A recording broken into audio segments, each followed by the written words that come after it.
আমার জন্য আল্লাহর কাছে দুহাত তুলে একটু দোয়া করবেন, করবেন না?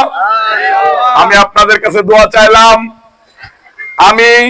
আমাকে যদি মনোনয়ন দেয়, আমি যদি না আসতে পারি, আপনারাই রবিউল ইসলাম নয়ন, আপনারাই কাজী কামাল, আপনারাই তারেক রহমান, আপনারাই বেগম খালেদা জিয়া, আপনারাই এখানে ওয়াদা করে দুই হাত তুলে বলবেন কে কে রবিউল ইসলাম নয়ন হয়ে তারেক রহমান হয়ে ধানের শীষকে বিজয়ী করবেন ইনশাআল্লাহ।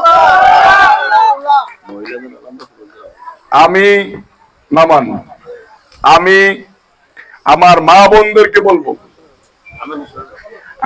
বোনদেরকে বলবো বিকাল বেলা সারাদিনের কাজ কাম শেষ করে যখন যায় পাড়ার যাদের সাথে গল্প করেন, ভাবিদের সাথে গল্প করেন, কে কে ওই যাদের কাছে, ভাবিদের কাছে, বোনদের কাছে ধানের শীষের ভোট চাবেন এবং ধানের শীষের পক্ষে নিয়ে ধানের শীষকে বিজয়ী করবেন। পুরুষরা কেউ হাত উঠাবেন না।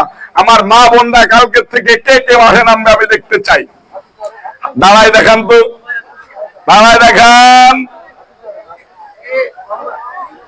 ইনশাআল্লাহ এই মারা যখন শপথ করেছে ধানের শীষের বিজয় ঠেকাবে সাধ্যকার। আমি এর